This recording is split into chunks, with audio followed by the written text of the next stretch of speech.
Okay, so first of all, Nile, what an honor to meet you. I I can definitely say personally, but also I believe for the entire community, uh, we would like to thank you for your invention. We would like to really appreciate and show appreciation towards what you've made. I've personally played and still play the iwi since 15 years, and I use it as my main instrument to create music today. And I'm definitely gonna continue creating more music with it for decades to come. And one of the things that I noticed, and I kind of think about it, is even just looking at the instrument, how it's built, makes me wonder, and that maybe will be my first question. What brings an inventor such as you to build such an instrument? Where did the idea came from, and why was it implemented this way? Okay, it started out as a synthesizer. I used to play trumpet years ago, played in the Utah Symphony and Mm-hmm. things like that. And but I also was into electronic music, so I designed the modular synthesizer. Have you seen any of the Steiner modular synthesizers? Pictures of them, or anything? Of course. Okay, yeah. So anyway, somewhere around 1974, 1975, uh, the most natural thing to make a synthesizer was a keyboard, Mm-hmm. a standard piano type keyboard. And I got thinking, I think I'll play around with something with trumpet fingering. I don't think it'll ever be practical because there's no way to simulate the embouchure control, and but it'll be fun to experiment with. So I did make a real crude electronic valve instrument. Mm-hmm. That's what I called it. And the first one was all it would do was turn on and off when you blew on it. That was it would play a note and turn on and off just like a keyboard. Mm-hmm. Uh, because in those days I hadn't yet really had access to a proportional breadth transducer or a pressure transducer. Mm-hmm. And so I built the first one that way. After a while, you know, well, before I get to that, uh, instead of doing an embouchure, I decided to do the octaves with a selector switch, with a literal selector switch that turns, and and then I made the finger, Mm-hmm. the left finger would lower the fourth, and trumpet players, um, that's a natural interval in the middle register. So, and it turned out to be easier to get used to that mechanism than it was to design something that would respond to embouchure changes.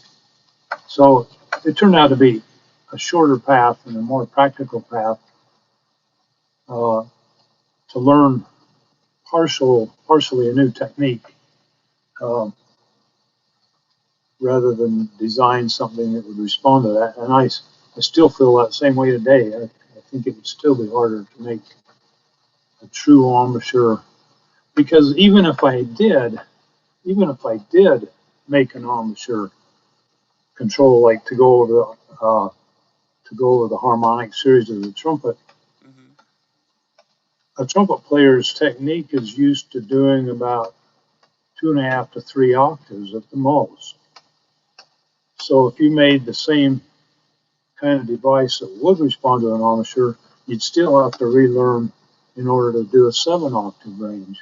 Mm-hmm. So it turned out to be much more practical. So I started doing that. But then, and so the models that I made were just on and off. And so I started looking for a pressure sensor. And in those days, the only ones I knew about, you had to write letters to companies. You couldn't go online, and so you had to kind of look in catalog and magazine and find out what companies were making. And some of the transducers cost $2,000, and some of them were designed to work from 0 to 2,000 psi. But they did have transducers. So anyway, this is kind of a funny story. I've told this anecdote. It's true. I wrote several letters to different companies like Honeywell and companies that make things like that. And I pretty much said, as close as I can remember the exact wording, I am looking for a pressure transducer that can be, or a switch. Might have been when I was still looking for a switch. I'm looking for a switch that can be turned on and off rapidly by tonguing and blowing. Didn't tell them what I was trying to make. And so I get catalog back, and things like that. Well, this one company wrote back, and they said, "Oh, we're sorry to tell you, we do not have such a device, and we do not make such a device. It would seem to us that you're looking more for a trumpet than a switch." That's what the letter said. I was so amused by that I still have a copy of that letter. So I think that company, I just happened to write to the wrong company, and they didn't even make pressure transducers. So, but I ended up making my own pressure transducer, and that worked out really well for many years. And it worked by making a diaphragm out of vinyl, which you could glue with vinyl cement. It made a really good seal. And then it would move a diaphragm that changed capacitance. And so the change in capacitance would be translated into a change in voltage. And in those days, everything was voltage controlled. I wasn't into digital at all at that time. I was into analog circuitry. And I didn't know a microprocessor from a pair of snowshoes in those days. I had to pick that up later. So anyway, I finally got to where I made a transducer that worked quite well.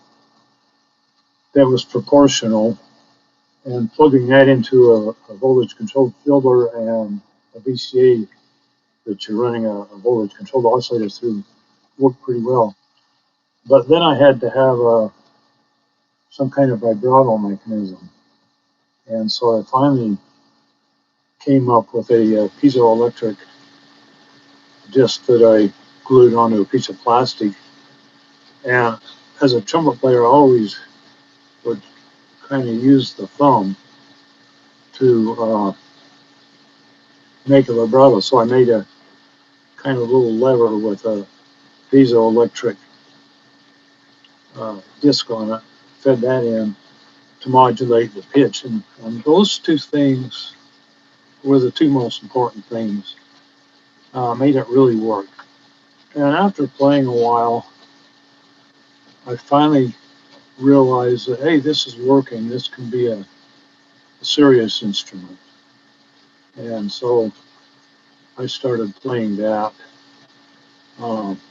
quite a bit, more and more and more. And so most of the time I play a synthesizer, I'd play it that way rather than a keyboard, because I don't play a keyboard very well. Sometimes people ask me, why did you invent the EVI? Another answer I give them is because I never played the piano very well. My mother was a great piano teacher and pianist, had perfect pitch and all that stuff. but she had a hard time getting me and my brother to practice the piano. And but all my sisters, I got several sisters, and all of them learned to play the piano quite well. Amazing, amazing, amazing. And eventually, well, as the timeline progresses, Steiner Parker comes the EVI Krumar, and then the Iwi, right? Yeah, I wonder, yeah. um, what was the reason for the Iwi? Okay. Uh, when we made synthesizers in Salt Lake City, the Krumar company approached us, and they'd heard about the EVI, and they thought, let's get into this. So I went to Italy and consulted with the Krumar company, and the Krumar EVI was made quite similar to the one that we were making in Salt Lake City. Uh, and so they sold quite a few of those.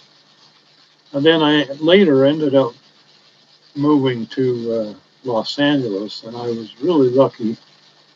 I was able to get into doing studio work, and I've got some stories about that if we get time to tell them how that came about. Please, I would love to hear it. Yeah, I don't know if you want to hear it now or later, but uh, I always wanted to get into doing some kind of studio, either composing or playing. And I had worked with a lady named Shirley Walker, who her and her husband lived in Salt Lake City for a while. And I met her husband and through a modern dancer. Uh, I can trace my career that I had as a studio musician.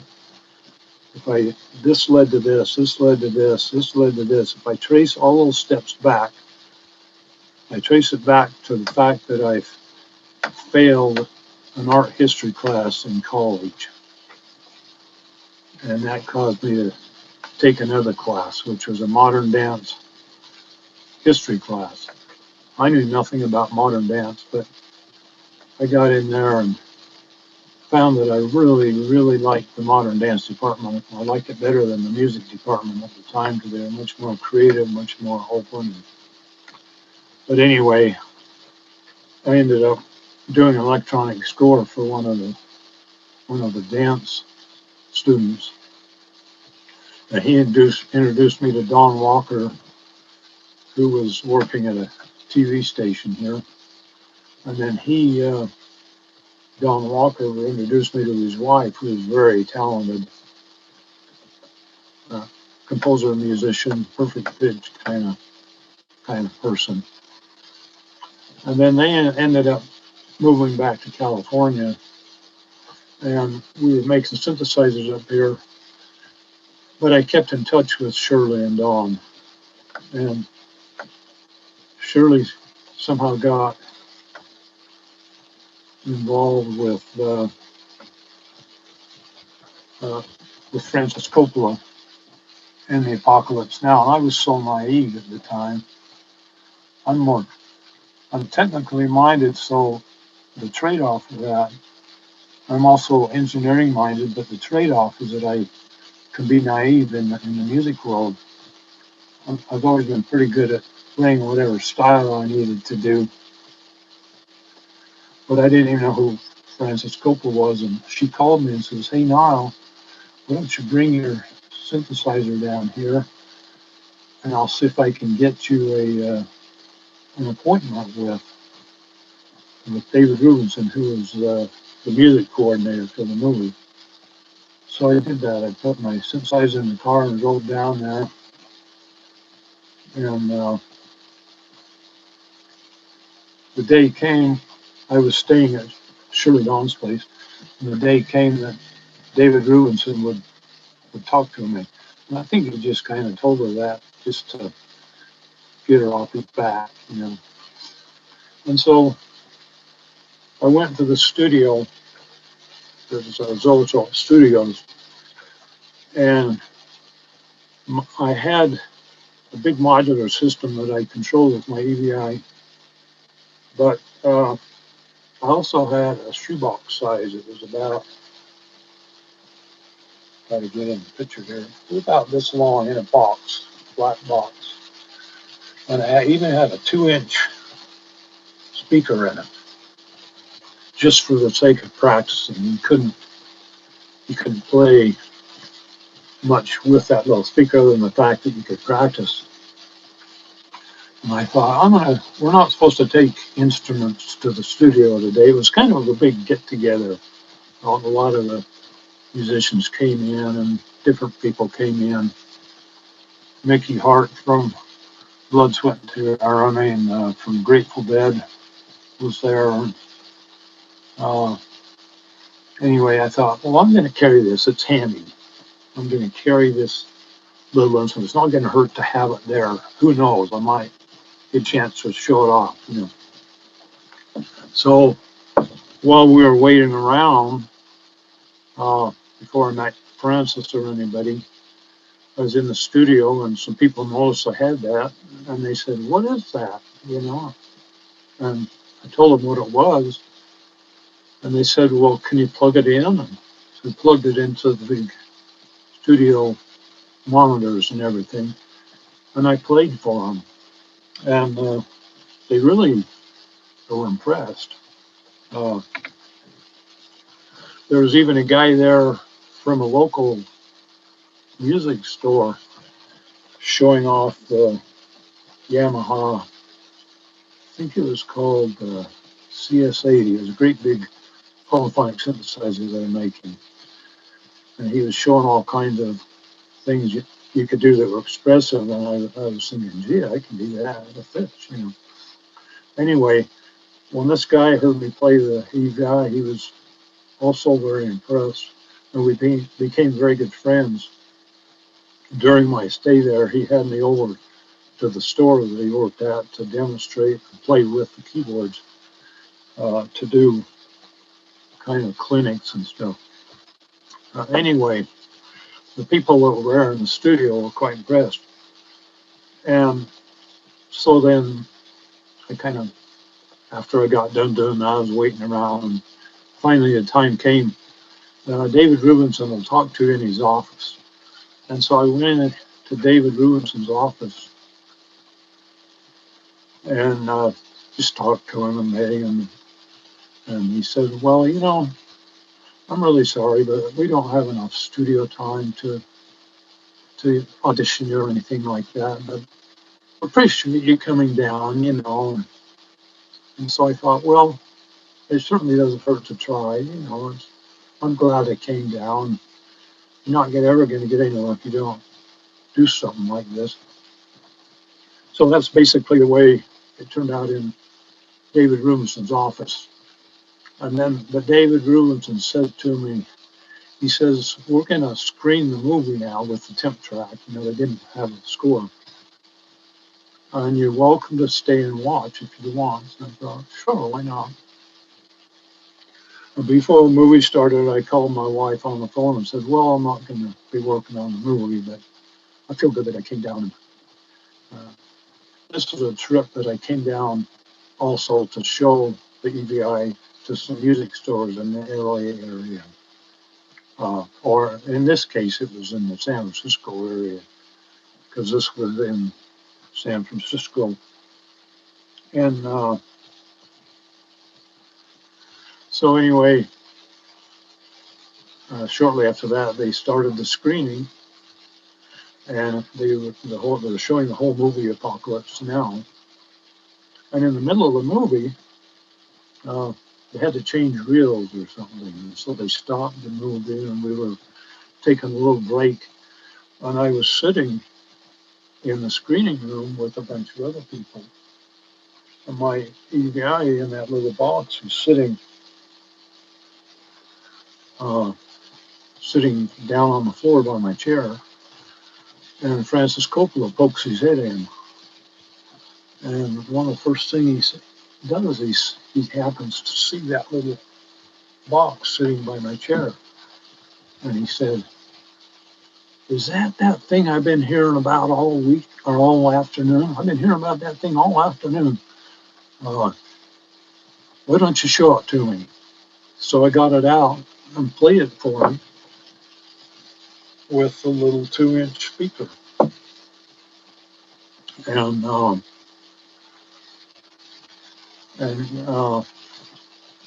he just really liked it. He said, "That is really cool. We got to have that in a movie. We want you to play a lot of our solo melodies with that thing," because it was expressive. And so we finished screening the movie. And after that, David Rubinson came up and says, "Well, we've got you scheduled to start Monday morning in the studio." So it completely changed things and made all the difference in the world that I carried it with me. If I had not carried that with me, I don't think my career would have started. And so worked on Apocalypse Now. And that was so that was in San Francisco. That was in 1979. When Apocalypse was over, then I went back to Salt Lake. And 1980, we were having problems with the company, partnership problems.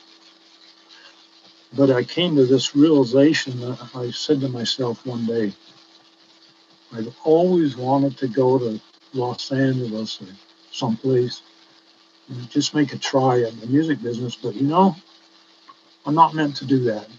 If I was meant to do that, I would have done it by now. And besides that, I wouldn't want to drag my wife and my kids all the way down to California. So I just came to that realization, resigned myself. Yeah, I'm not meant to do that because I would have done it by now. And it wasn't too long after that the company went bankrupt, the synthesizer company. And so we were losing our house and everything. And my wife she didn't like the neighborhood we lived in. And she said to me, "You know what, we need to move to Los Angeles." She said that to me. And I says, "Well, what makes you think I can break in the music business in Los Angeles? I can't even break in the music business in Salt Lake City." You know? She said, "Well, you've already got your foot in the door with Apocalypse." And there was nothing to lose, so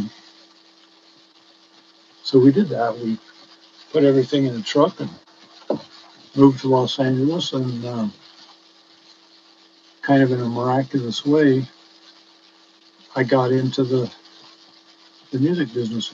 There was another person down there who's a friend of Shirley named Ian Underwood. He was one of the main synth keyboardists on the West Coast. And he was one of these people that had a lot of integrity and wasn't afraid of anything. He wasn't afraid to take me into sessions with him and have me do something. He would say, "Hey, you got to hear Nyle play this instrument." And he introduced me to different people. He introduced me to Maurice Jarre, that was one of my biggest composers that I did the most work with. And he was he was very instrumental. And it was shortly after that, Shirley Walker moved from the San Francisco area down to Los Angeles. So the three of us knew each other again down there. And this Ian Underwood really got me started in the studio like that. There was even a session where we went in to do a commercial. And in those days, they counted every track that you laid and paid you for every track that you laid. And so Ian was laying a bunch of tracks, and every time he laid a track, he got paid for it. And he gave up one track. He says, "Hey, uh, instead of me playing this track, let's have Nyle play this track." So he gave me a chance to be heard uh, by doing that. Uh, and so that's how I got started.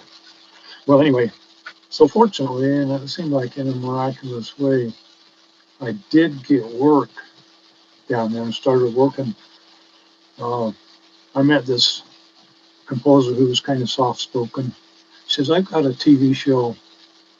Uh, would you be interested in working on it?" So I figured, oh, this is my first thing. It's probably some local show that 20 people will see or something. So he comes to my house and I show him sounds and stuff like that. And I go into the session and it was a Dallas scoring session. So my first LA scoring session was playing featured lines on a Dallas episode. And that's how I got in. Okay, so anyway, I was living down in Los Angeles and I started working. And then some woodwind players would approach me. And they said, would you would you be willing, could you build something like that for a sax finger? These are mostly sax players. And and I think some of the first people was like Doug Norwang, Joe Peskin. Joe Peskin was one of the first that I built me one for. Yeah, I spoke But to anyway, Joe many times. yeah. So I hadn't even thought much about it, you know. But uh, I said back to him, I said, well, why should I design a electronic saxophone? You can just, can't you use a Lyricon? And they said, well, yeah, we know about the Lyricon, but we like your instrument. We'd like you to build yours. So that's what I did. And Ian Underwood also played sax, and I built one for him also. And that's how I got started making the Iwis. And the first, the early EVIs had mechanical keys. They weren't touch keys like we have now. And but when and that worked pretty good. But when I made the EWI, there were more keys. They had to have keys in real specific places. They had to be different sizes. And so I decided if I make it touch sensitive for the skin, then I can make a key any size, any place I want, because all it has to be is a piece of metal. I can use a small piece of metal, I can use a large piece of metal. And so I made it touch sensitive, and that's what I did. And then after building a number of EWIs with the touch keys, I decided, oh, I might as well do this for the EVI too. So I finally put touch keys on there. I kind of borrowed that idea from that I put on the EWI, incorporated on the EVI as well. Uh, but then, sax players are used to resting their fingers on the keys, and a couple of them said,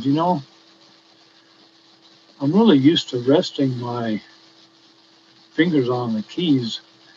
Could you make moving keys?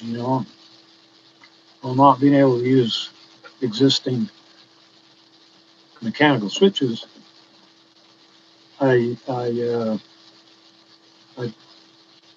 thought, well, see if I can come up with a solution. And I did come up with what I thought was a pretty good solution. Uh, I painted half of the keys with an insulator, like fingernail polish or something. So if your finger touches it, it doesn't activate it, but it does feel it. And then if you push your finger all the way on the key, then it makes contact. And so I experimented with that, and I decided uh, yeah, this might work. So I don't remember which player it was, but I remember calling back and saying, hey, I think I've come up with a solution for being able to rest your finger on the keys. And he said, oh, that's okay. I'm used to this now. So most people have gotten used to it. Moving keys are always problematic. You know, seem like the skin against the surface for the most part work better than trying to have a key that touches. Um, have to do special plating and all kinds of stuff to make it work reliably. So anyway, that's how.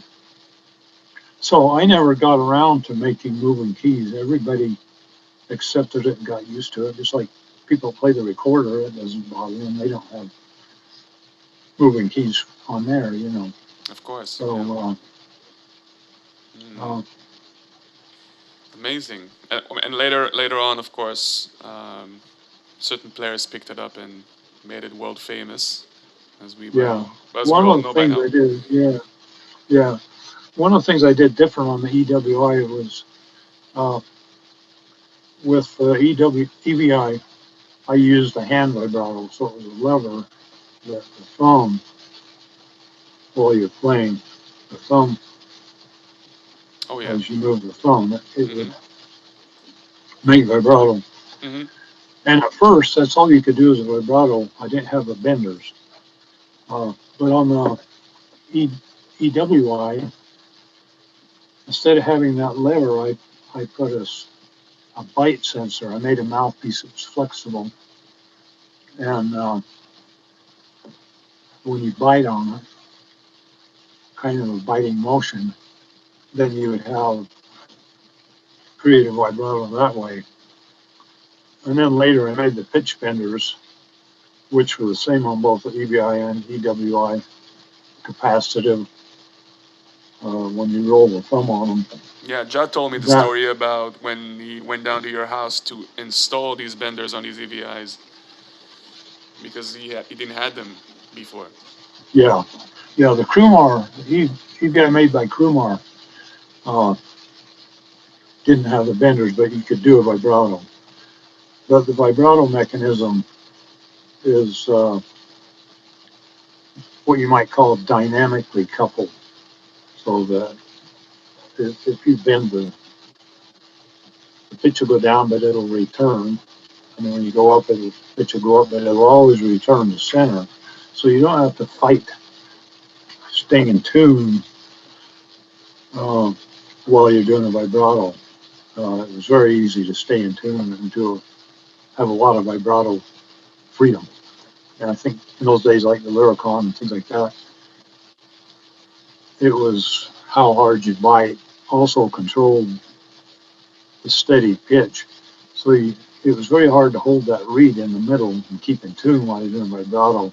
Hmm. Uh, it was much more difficult. Whereas a separate vibrato mechanism that's dynamically coupled in using that Mhm. along with the pitch bender, which you can bend the pitch and hold it with a separate mechanism, that turned out to work very well.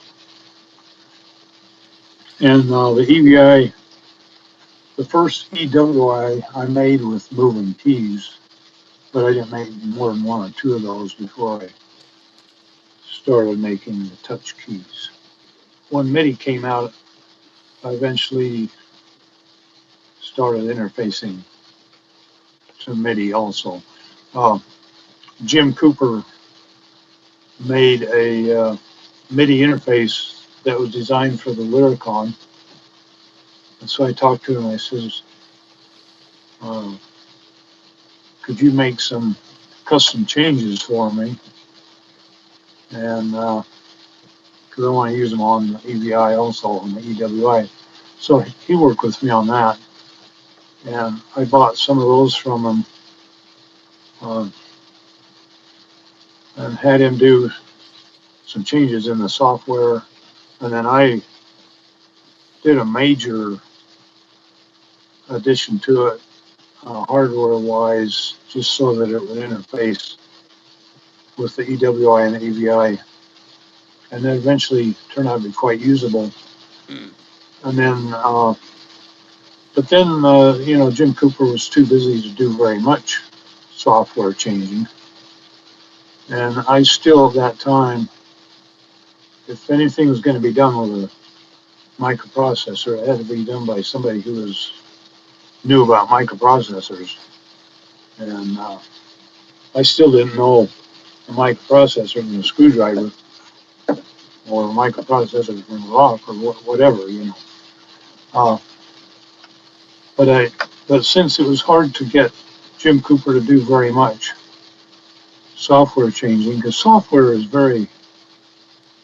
takes a lot of time. You don't just ask somebody, "Hey, will you write me some software?" Uh, so I one day I decided, I've got to learn how this microprocessor works, Hmm. and I've got to learn how these instructions work, because I've got to learn how to do this stuff, or I'm just going to be left behind. So in those days, the software that was written was in an EEPROM uh, that you would program. You could erase them with ultraviolet light and then keep reprogramming them.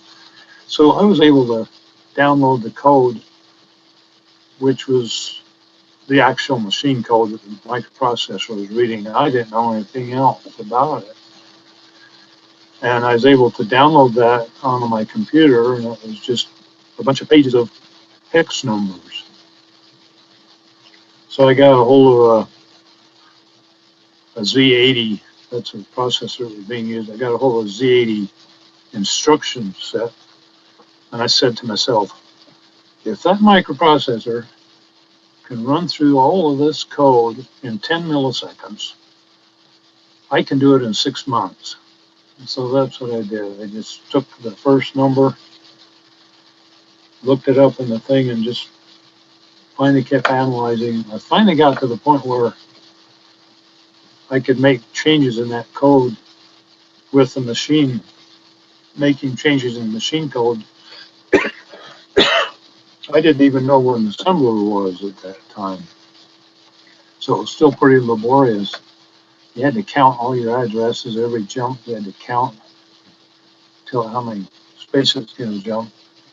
It wasn't until sometime later I finally uh, found out what a assembler was, which made it so you could write this language in assembly language. So anyway, that was like the seed. The software that was in that MIDI interface was the seed that I started growing and making my own system, MIDI digital system. From that seed, it was kind of like buying a shed and turning it into a high school kind of thing. You just keep adding to it and adding to it, and pretty soon you got this huge building. Um, and many years later, I started writing with different microprocessors. I made a EVI. The one that a lot of people are playing was made with a PIC, call it a PIC processor. Now I'm using Arduino, which I'm liking a lot. Yeah. It's very friendly to program. Hmm. I've never felt like I was a great programmer. It takes me a lot of time, a lot of effort, but I can get there with it. I don't know that I would be good to hire because I would take so much time. But for making my own instrument, there's nothing like being able to have total freedom of what you do with the software. I wonder, are you still making instruments? Are you still creating or updating? Yes, I am. Yeah, yes, I am. Uh, Oh, I would like to hear but about it's it. quite a bit different. It's quite a bit different. This is what it looks like. Yeah, unfortunately, the video was Wow.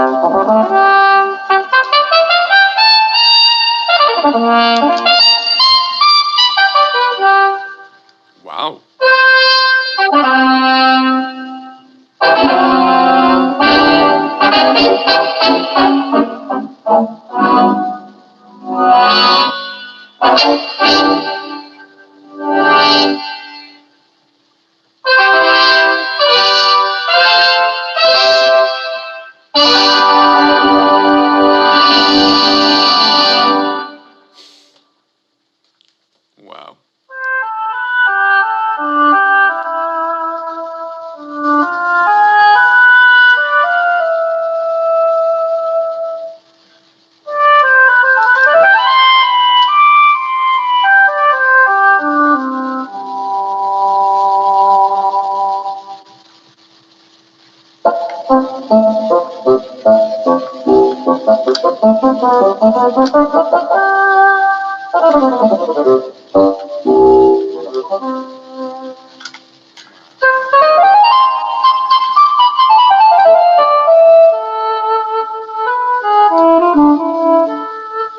Are you hearing that okay?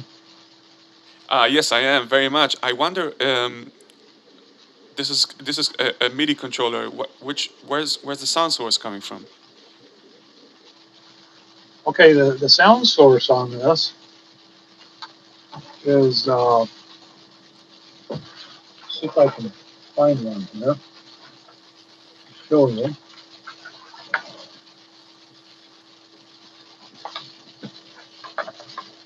Well, unfortunately, your video is not so smooth. So if you can just mention it verbally, that'll be. Uh,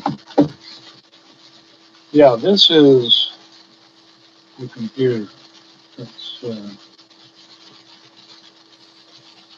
let's see, I'm looking at my screen to get it lined up. And you can get a case that you put it in. And it's called a Raspberry Pi. It's very expensive. It's Oh yeah, I know small. about. Yeah. It costs about 3,000 pennies,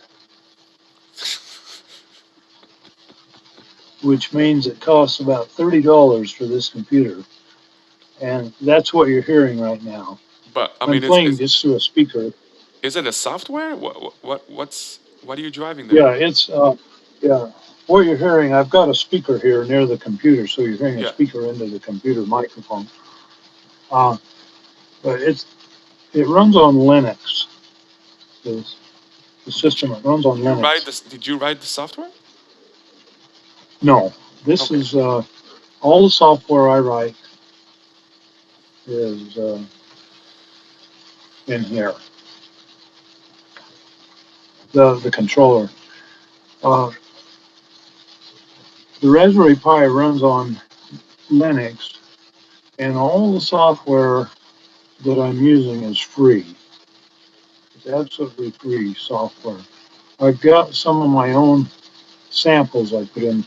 The particular sound uh, virtual sound module that I'm using in this is is all sample based. So Oh, and it's it's like free. Contact or some kind of Yeah, it's like Contact, what? and it's absolutely free. What is it called? How's it called? And oh, uh, the program that I'm playing, it's called QSynth. Q Uh, it's called QSynth. QSynth. Okay, yeah, I got it. Yeah. Now, what QSynth? The actual engine in there is called Fluid Synth, but Fluid Fluid. Synth was meant to be used on the keyboard Linux version. Uh huh. But for the GUI interface, somebody made a wrapper or something. They embedded Fluid Synth in so that it comes up as a uh, graphic interface.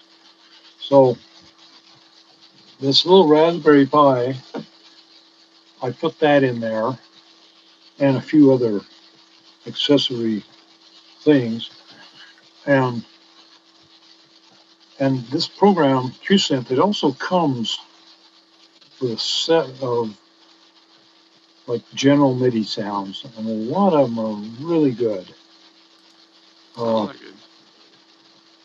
uh, a lot of them are really good sounds, but some of them I put my own sounds in.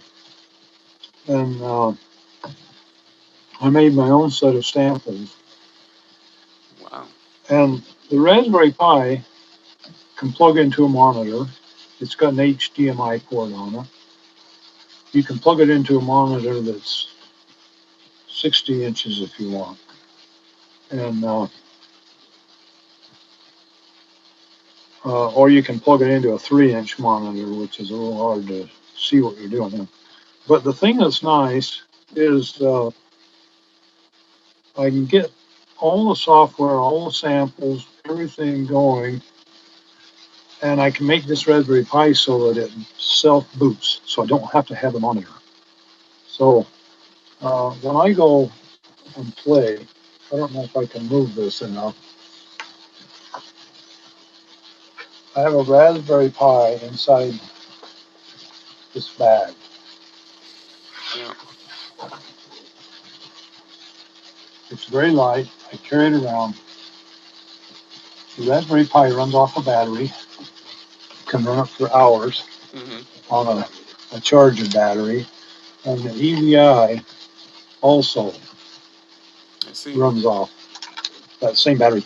And the EVI that I've got puts out both USB and MIDI. I can plug a MIDI cable in here. I can bring up a picture that will show this instrument better. Yeah, So I I'm wonder plugging a if MIDI we're gonna back. manage if it's gonna work.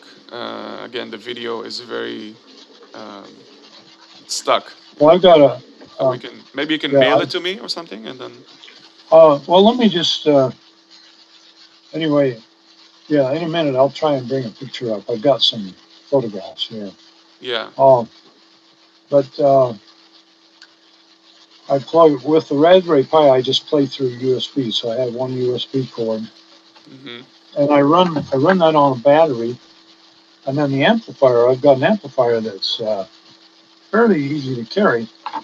It runs on a battery, so uh, I go around. I play for once in a while. I don't do serious playing much now, but I'm always being asked to play on programs and things like that.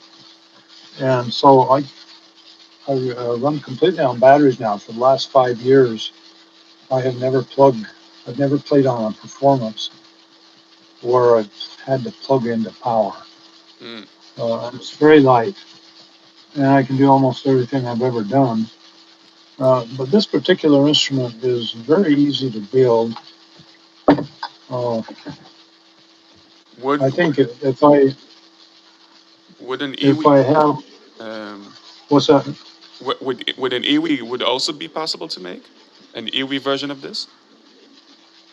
I have thought about making an iwi. This holds. This doesn't have the canister. It's held with the fingers, Yeah. and the thumb moves on the rollers. And I've gotten quite used to it. Um, I have played around with a concept of making an, an iwi like this. Well, I can only say that um, I'm very curious about this. Yeah, give me a second. I think I've got a little prototype. It doesn't play, but I'll show it to you. Okay. Yes. Okay. So I see. Let me see. I see that you're holding. What is it? 3 fingers, like a EVI. Left hand, right hand is. Yeah. So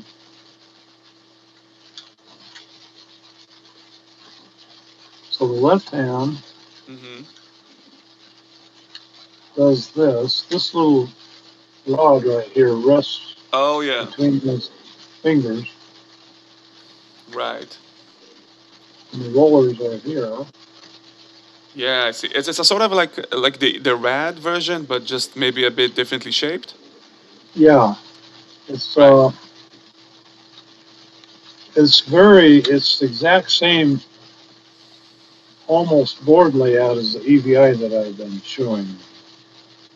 Amazing. And let me try something right here. Aha. So that's the E- EVI that I'm playing. I see. So you can see it now. Yes. Okay, that's the other side of it, I see. and that's the bottom of it. Wow. And then that shows how it's held. Like the middle finger is really what's supporting it. The index finger is the side button, and then the thumb moves on the rollers. Okay. Cool. And this is one made out of wood and one made out of plastic. Beautiful. And the Unfortunately, I don't have a picture of the Iwi. this EWI concept thing. Uh, okay, I think let's see if I can. Uh, what do you see now? Myself. Oh, okay. I'm gonna start the.